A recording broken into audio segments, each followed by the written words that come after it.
Pessoal, a gente vai falar agora sobre o último tema dessa parte de econometria de séries temporais multivariadas, que são os modelos VEC, chamado de VEC. É o modelo vetorial autorregressivo com correção de erro. Tá? Então, bom, um dos pressupostos para a gente rodar o VAR é que as variáveis eram todas estacionárias em nível. Né? Quando as variáveis elas não são estacionárias em nível, elas podem ser aí a gente precisa fazer o teste de raiz unitária para ver se ela fica estacionária na primeira ou na segunda diferença. Né? Mas se elas não são estacionárias, não se pode rodar um VAR. Tá? Então, quando elas não são estacionárias, todas elas não são estacionárias em nível, a gente precisa analisar se elas são cointegradas. Tá? Se elas forem cointegradas, elas não estacionárias, mas cointegradas, aí a gente estima finalmente o modelo VEC. E se elas forem não estacionárias e também não forem cointegradas, a gente vai rodar um VAR com elas na diferença. Tá?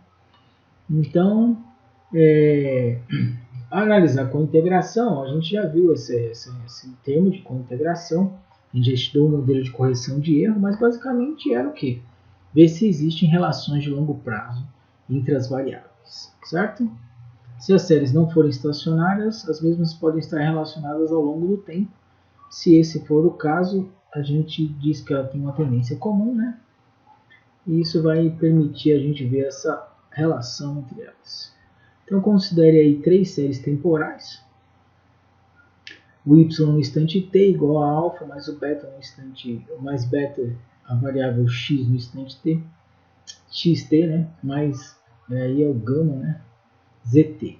Tá? Então são três séries temporais, o subscrito t indica que são séries temporais, y, x e z. E a gente tem o termo de erro. Tá? Nesse caso, tem que considerar as seguintes possibilidades. Tá? Todas elas serem estacionárias, então vai rodar um VAR. Tá? Se elas não forem estacionárias e forem cointegradas, vai se estimar um modelo de correção de erro, né? na forma univariada, como a gente viu anteriormente, ou na forma multivariada, né? Aí, dado dessa seguinte forma. Tá? E se y, x e z não são estacionários e não forem cointegradas, então vai estimar um VAR em diferenças. A diferença do VAR, a diferença aqui das duas é justamente ali o termo de erro entrando defasado, né? Na equação que está acima, enquanto na equação que está abaixo do VAR de diferenças não entra, não tem o termo de correção de erro. Ainda sobre essa questão da cointegração, então as séries vão ser cointegradas de ordem dB se todas elas forem integradas de ordem D, né? Ou seja, ID, e se existir uma combinação linear entre essas variáveis que seja da ordem D menos B, tá?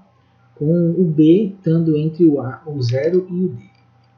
Então, considere uma combinação linear dada da seguinte forma: zt igual a 1 y1t mais a2 y2t e assim sucessivamente. Tá? O vetor A, formado ali pelos coeficientes A1, A2, A3, AK, é o que a gente chama de vetor de cointegração. Os casos de interesse para as relações econômicas são quando a combinação linear ela é estacionária. Tá? Então, essa combinação linear aqui ela é I0. Agora, considere que as três variáveis elas sejam integradas de primeira ordem. Veja que elas três têm a mesma ordem de integração. Todas elas são em 1. Tá? Eu já vi muitas situações de que algumas são integradas de uma ordem, outras são integradas de outra ordem. Aí, às vezes, as pessoas vão e fazem a primeira diferença de tudo e aí estimam um VEC. Não pode ser assim, tá? Todas têm que ser integradas de mesma ordem. Se todas as suas séries não forem integradas de mesma ordem, não estacionárias integradas de mesma ordem, você não pode rodar o VEC, tá? Então, considere essas três variáveis e todas elas I1 essa relação vai estar em equilíbrio de longo prazo se isso daí acontecer. 0 foi igual a yt menos beta 0 menos beta 1 xt menos beta 2 zt, sendo que para o equilíbrio existir e ter significado econômico, o resíduo tem que ser estacionário. Isso daqui é que vai definir o nosso vetor de cointegração. Assim, com yt, xt e zt seja igual a 1, todos serem em 1, e o erro ser igual a yt menos beta 0 menos beta 1 xt menos beta 2 zt e 0, ou seja, o erro estacionário, então a gente tem que as três séries são cointegradas, né, com o vetor de cointegração dado da seguinte forma: 1 menos beta 0 menos beta 1 menos beta 2. Né? O 1 vem do yt, o menos beta 0 está, né? Ali, o menos beta 1 xt, né? E o menos beta 2 do zt. Os vetores de cointegração eles podem não ser únicos, né? Pode existir várias combinações lineares estacionárias devido à existência de vários vetores de cointegração.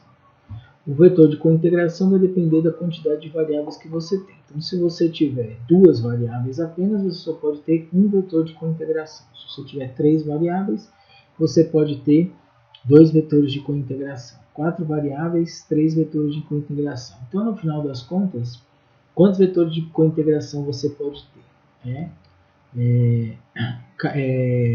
Se as suas variáveis você chamar de K, então ela só pode ter K menos uma variáveis, certo? Então é sempre assim que funciona. O ranking do vetor de cointegração é o número de vetores de cointegração, né, linearmente independentes. Tá? Só organizar aqui. O ranking do vetor de cointegração é o número do vetor de cointegração linearmente independentes. Para K variáveis da mesma ordem de integração e cointegradas, o ranking vai ser maior do que 1 e menor do que K menos 1. Então é só isso que a gente já falou. Bom, para se testar a cointegração no caso multivariado, suponha K variáveis todas integradas de mesma ordem, todas em 1. Sendo as variáveis todas em 1, a existência de uma combinação linear e 0 entre elas vai indicar que elas são cointegradas. Essas combinações lineares governam o comportamento de equilíbrio de longo prazo. Tá? Muito bem. Em geral, existem R, que é o ranking menor ou igual que K-1 combinações lineares independentes, que são todas as relações de cointegração, e é necessário encontrar o valor de R. Muito bem. A primeira coisa que a gente precisa mesmo é saber se existe cointegração e quantos vetores de cointegração existem. Tá? Então, se R for igual a K, as variáveis são I0. Se R for igual a 0, não existe relação de longo prazo entre as variáveis. E se R estiver entre 1 e K-1, então vai existir até de 1 a K-1 vetores de cointegração. Então, a metodologia para se determinar o número de vetores de cointegração é baseada no modelo VAR, né? Tudo começa estimando um VAR no final das contas. Né? E aí, então, por exemplo, considere um VAR 2, né? Tem yt-1, yt-2, com K variáveis, todas as variáveis elas possuindo raiz unitária. Tá? Então, eu posso tirar yt-1 dos dois lados, e aí eu vou ficar com a primeira diferença de yt igual a alfa, né? Aí o yt-1, eu tirei o yt-1, né? Eu vou ficar com θ1 mais θ2 menos yt-1 menos θ2 a primeira diferença de yt-1. Ok. E aí, com um pouco mais de álgebra, a gente tem condições de reescrever o VAR, né? Aquele VAR reescrever como um VEC. O VEC, na verdade, é um VAR reparametrizado, né? E aí a gente pode reescrever aí a primeira diferença de yt igual a alfa o produtório de yt-1 mais o somatório do gama maiúsculo, a primeira diferença de yt-i mais εt, em que o produtório vai ser o somatório do θj menos i e o gama maiúsculo vai ser o negativo do somatório dos θj. O produtório vai ser a matriz dos coeficientes de cointegração e o gama maiúsculo é a matriz dos coeficientes da variável y diferenciada e defasada. Então, a diferença do VEC para o VAR vai ser justamente esse termo de correção de erro, né? Produtório de yt-1. O Engel e o Granger, ele vai, que é o π maiúsculo, né? yt-1, né? Estou chamando ele de produtório, π maiúsculo, né? O Engel e o Granger, em 87, eles mostraram que o π maiúsculo tem ranking R, né? Com o R tendo entre 0 e K, em que R é o número de vetores de cointegração linearmente independentes entre os elementos do vetor yt. Assim, não se pode simplesmente estimar um VAR na primeira diferença de yt quando existem relações de cointegração, pois você está omitindo, né, o π maiúsculo do yt-1. Se não existem relações de cointegração entre os elementos de yt, o rank de π maiúsculo é 0 e o termo desaparece. Certo? Se o rank de π for igual a R, né, pode-se mostrar que existem aí as matrizes psi-k de xr e beta-k de xr, tais que π maiúsculo k por k é igual a psi-k xr, beta' r de xk. Substituindo na equação do VAR reparametrizado, a gente vai obter aí o que é o chamado modelo VEC, o modelo de correção de erro vetorial. O VEC vai ser então um VAR reparametrizado, porque ele vai ter as restrições, né, colocando as restrições de cointegração entre as variáveis, certo? Então tem-se que o beta-linha, tá aqui, ó, beta-linha yt-1 vão ser as R relações de cointegração que vão definir o equilíbrio de longo prazo entre as variáveis, né? O psi é a matriz de coeficientes de ajustamento de longo prazo. E o gama maiúsculo é a matriz dos coeficientes que define a dinâmica de curto prazo. O procedimento do Johansen, que é o teste de cointegração de Johansen, vai ser testar o número de raízes características diferente de zero na matriz π maiúsculo, que corresponde ao número de relações e vetores de cointegração entre as variáveis. Basicamente, você pode escolher o teste de cointegração de Johansen de duas formas: ou você vai utilizar o teste do traço, ou você vai utilizar o teste da raiz característica máxima. Precisa fazer os dois, você escolhe se vai fazer por um ou se vai fazer por outro, né? E aí tem as estatísticas dos testes, né? E aí você vai tendo as hipóteses. Ele vai testando nenhum vetor de cointegração, um vetor de cointegração, dois vetores de cointegração, e assim vai. Os testes vão ser realizados em sequência até que a hipótese nula não seja rejeitada. Por exemplo, aqui você tem aqui 3 processos que foram simulados, né? Sendo 2 AR1 e um passeio aleatório, que também é não estacionário. Então, no R tem a função CA.JO, que ela vai estimar as matrizes alfa e beta, além das estatísticas de teste para os dois métodos. A estimação do VEC é feita em duas etapas. Na primeira se estima por máxima verossimilhança as relações de cointegração, e aí na seguida, por métodos mínimos quadrados ordinários vai se estimar os coeficientes, né? E nos resultados, se a gente tiver zero coeficiente de cointegração, então equivale à hipótese de não existência de relação de cointegração. Enquanto R menor ou igual a I equivale a de I ou menos vetores ou relações de cointegração. Aqui uma saída do teste do máximo alto valor, né? Então ali eu tenho que olhar ali o teste e escolher um percentual. Vamos imaginar que a gente está escolhendo 10%.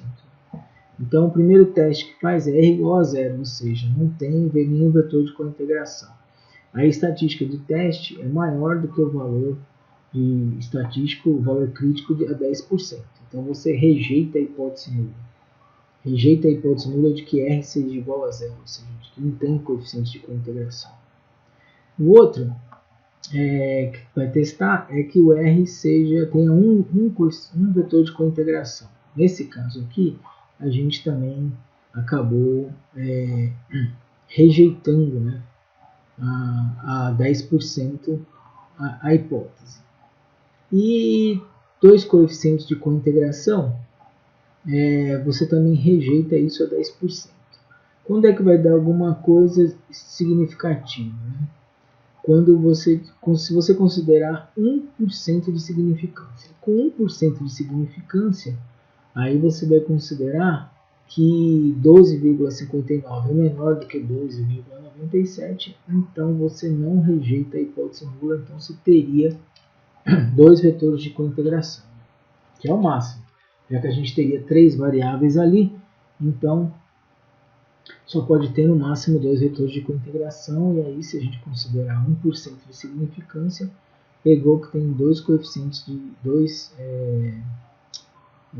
vetores de cointegração, certo? A estatística do traço, trace estatística, e você sabe que é a estatística do traço. E aqui maximal eigenvalue estatística, então você sabe que é o teste do máximo ao alto valor. Deu a mesma coisa, né?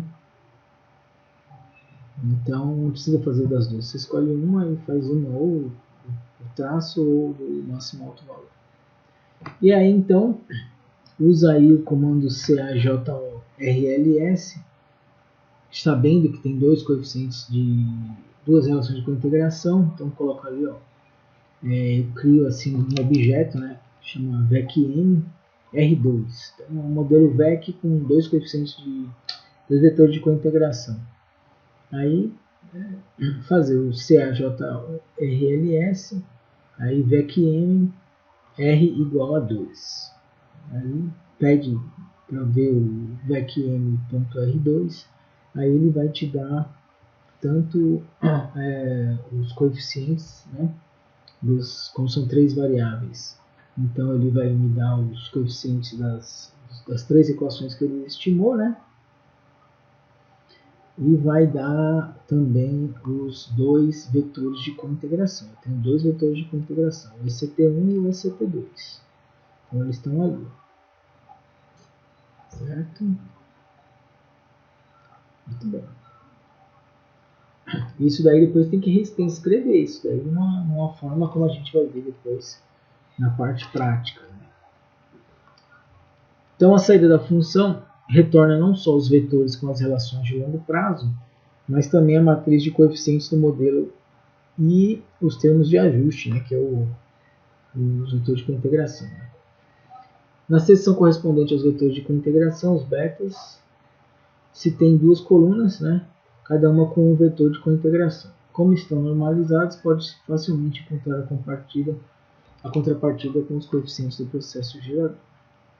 Bom, é isso daí.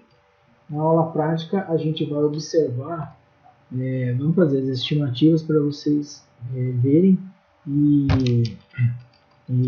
a gente consegue também avançar na aula prática, porque a gente consegue no R transformar de VEC para VAR e fazer, por exemplo, as funções impulso e resposta e fazer as previsões, ok?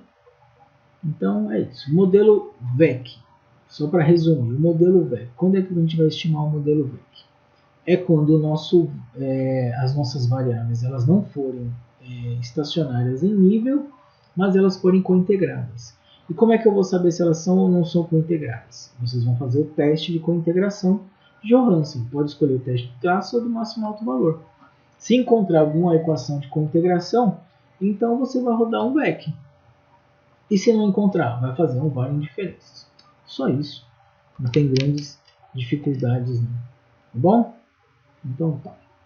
Um abraço e até a próxima.